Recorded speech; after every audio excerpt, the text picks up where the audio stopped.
Hello mga kabulitas, so meron na naman akong naisip na gagawin natin ngayon. So napakainit po ang panahon, sobrang init po yung panahon. So ang gagawin po natin ngayon guys, ay itest po natin kung gaano kainit yung panahon. So meron akong hawak na stainless guys, stainless at saka tinidor at saka itlog. So magluluto tayo guys, magluluto tayo through sa init guys. So tingnan natin kung maluluto niya tong itlog sa sobrang init guys. So let's see. Let's go guys. Samahan niyo ako. Tara. So ngayon guys, napakainit. So ilagay natin tong stainless dito sa may dito sa pinakamainit. Painitin muna natin siya. Tapos mamaya ibitak natin tong itlog.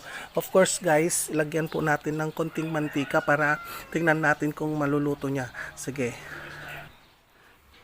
So guys, ito na yung mantika. Lalagyan natin konti ng mantika yung stainless. Lagyan natin ng konti. Ayan.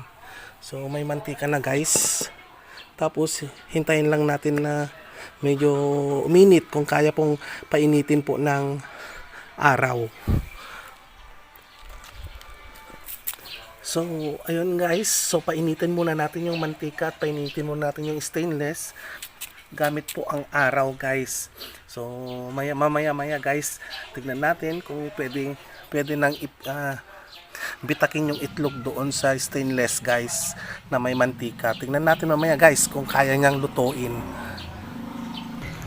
So ayun nga guys, nakabilad pa lang yung stainless na may mantika guys. So mamaya tignan natin kung kaya niyang pirituhin itong itlog guys, kung kaya niyang pirituhin. So mamaya so 2 minutes na po na nakabilad yung stainless at saka yung may mantika. 2 minutes na po. So mamaya guys, bibitakin na natin yung itlog doon sa kanya. Ito sa may stainless na guys, kung kaya niyang lutuin to, pipirituhin tong araw guys sa sobrang init.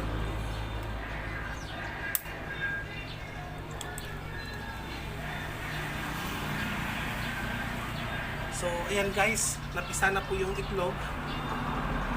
So tignan natin, obserbahan natin guys kung kaya po niyang. So ayan guys, hintayin lang natin.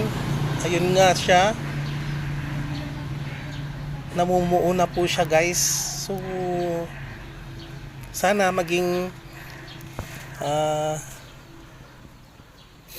positive itong experiment natin guys sa init, kung gaano kainit yung panahon, kung kaya niyang lutuin yung itlog. Okay guys, so mamaya update ko kayo guys. So yan nga guys yung update natin. Wow, totoo guys, medyo namumuo na po siya, medyo naluluto po ng araw ang itlog. Ayan guys, oh nakikita nyo po, namumuo na po siya. Ayan guys, sa sobrang init talaga. So sana magiging positive po to guys. So wait lang po natin.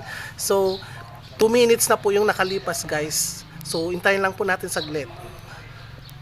Guys, namumuo na siya. So tusukin natin yung yellow niya. Ayan guys, oh, 'di ba? Positive guys, sa sobrang init talaga. Yan yung yellow niya guys, oh. Nagkakalat na yung yellow niya. Ayan, oh. Oh, yan, namumuo na yung puti, yung yellow niya. Oh, yan guys. So, sobrang positive talaga. Sobrang init. Sa sobrang init talaga, maluluto niya yung itlog. Ayan guys. Oh. Oh. Tingnan mo, namuo na siya. Oh. Ayan na guys, namuo na siya. Oh. Tinusok-tusok ko lang yung yellow niya. Yan, nagkakalat na po siya. So ngayon guys, positive talaga na sa sobrang init nakakaluto po siya ng itlog. O di ba? And guys, yung experiment natin is positive sa sobrang init. Grabe. Nakakaluto po siya ng itlog. Ayan oh. Kitang-kita nyo guys, yan nakalutong-luto na yung itlog guys. Tara na, kain na tayo. Let's go. So, ayun nga guys, kainin na natin yung linuto nating itlog sa araw. Sayang naman to pag itatapon natin guys yan. Yan oh, tumutulo pa guys. So hindi pa siya masyadong luto. Ayan oh.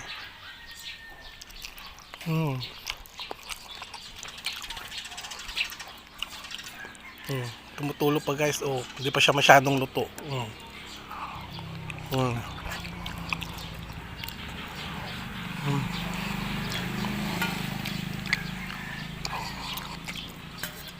So ayan guys, positive po yung experiment natin. Sa sobrang init, nakakaluto po ng itlog.